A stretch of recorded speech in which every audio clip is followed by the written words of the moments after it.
Yun oh. Shoutout. Boss Michael. Andito si Boss Bart. Yun mga boss. Ngayon lang, patayin muna natin tong kanta nila. Yan. Update mga boss. Yan, leak test na rin ako mga boss. Wala. Tapos, nagpalit na ako ng carb. Yan, 24.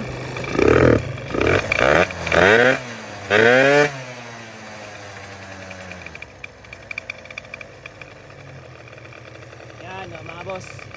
So, yun. All goods na yung minor. So, yun mga boss. Update ko lang kayo. Yan, okay na yung minor nung motor ni Boss Angelo, tong DO3.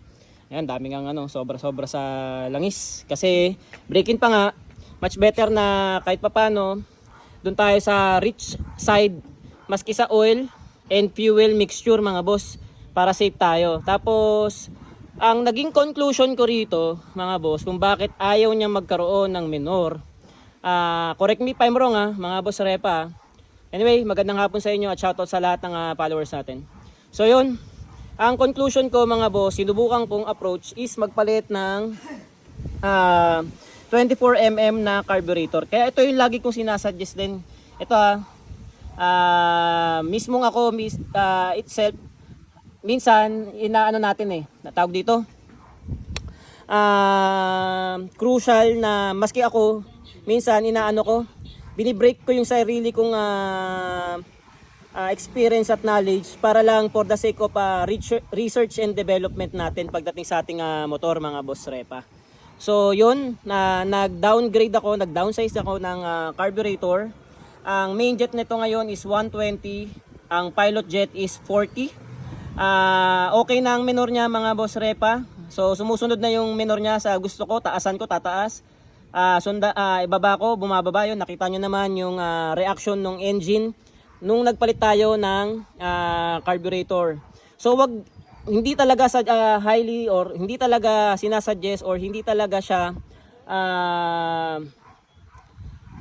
ginagawa mga boss yung oversize tayo sa carb.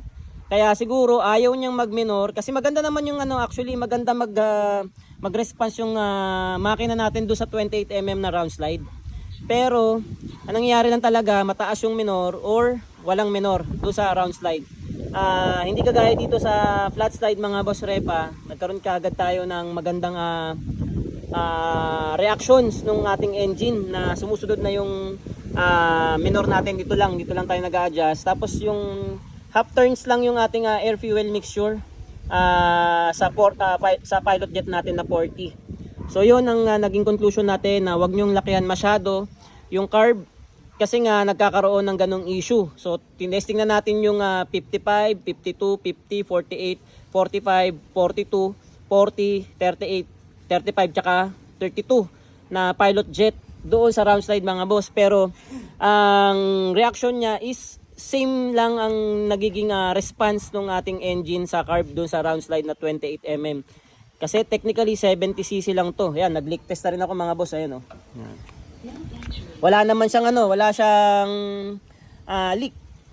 So yun lang talaga, nagkaroon lang tayo ng error doon sa 28mm na carburetor natin na round slide. Hindi siya match dito sa ating 70cc. Actually 74cc tong makina natin. Kapag kinalculate natin, kinumpute natin yung displacement niya, 74cc lang siya, na ranging lang siya doon.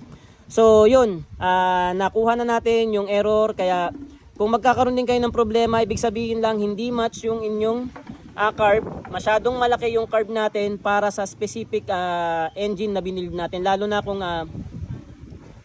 tawag dito, yung makina natin ay nakabuild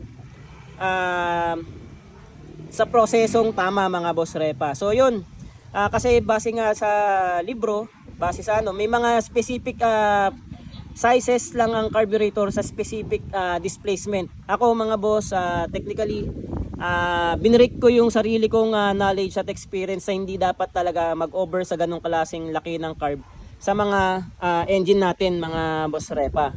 So yun, take it from me, yung sa experience at error na nangyari dito ngayon sa makina natin.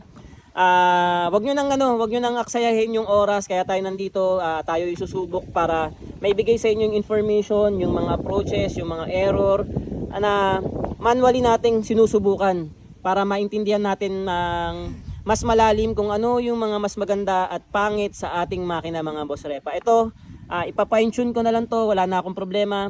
Pa-fine tune ko na lang yung carb. It's either gusto pa nilang palitan ni Boss Angelo yung carburetor natin na bago, kasi surplus lang to, sinubukan ko lang. Andun yung carb natin na yun, no? Ayun yung carb. So, yun lang mga boss, at in-update ko kayo para mas magkaroon kayo ng idea, magkaroon kayo ng broad knowledge, broad perspective sa pagtutono ng ating makina. Sabi ko naman sa inyo, hindi ganun kadaling magtono at hindi ganun kadaling mag-build ng engine. Kaya yon mga boss, mga karepa, maraming salamat. At yon, na-update ko na kayo. Meron na siya minor, pa-fine tune ko na lang. So yon, like and share yung mga video. Tapos pala mga boss repa, kung sino na lang unang makakapunta rito sa akin sa bahay dito, yan, ito yung bahay namin.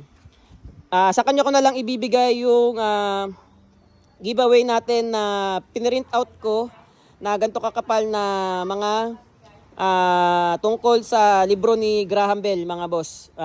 Kung sino na lang ang mauna rito pumunta, sino yung makikita natin na gusto talaga matuto, ibibigay natin sa kanya personal yung libro na yon. So yon mga boss, mga karepa, please like and share yung ating mga video at paki-follow and like din yung ating page. Maraming salamat at magandang hapon sa inyo.